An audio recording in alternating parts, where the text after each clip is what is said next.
آپ نے سیاروں پر ہیروں کی بارش کا تو سنا ہوگا، مگر 15 ملین سال پہلے جرمنی میں ایک شہاب ثاقب گرا، جس کے نتیجہ میں بننے والے گڑھے میں، جسے نورڈ لنگر ریس کریٹر کہتے ہیں، تقریباً 70,000 ٹن مائکروسکوپک ہیرے چٹانوں میں پیوست ہو گئے۔ بعد میں اس جگہ پر چھوٹی موٹی انسانی آبادیاں قائم ہوئیں، اور 1215 میں باقاعدہ رومی سلطنت کا ایک قصبہ تعمیر ہوا، جس میں ہیروں سے بھرے مقامی میٹیریل کا استعمال ہوا، اور اب شہر کی ہر بلڈنگ میں مائکرو ہیرے جڑے ہیں۔ ہیرا ہمیشہ قیمتی نہیں ہوتا، ہیرے کا برادہ بہت سستا مل جاتا ہے۔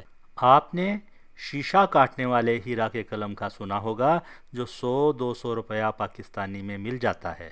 ہیرا ایک خاص سائز اور جوہری کے تراشنے کے بعد مہنگا ہوتا ہے، اس لیے ہر ہیرا کے مہنگا ہونے کا تصور درست نہیں ہے۔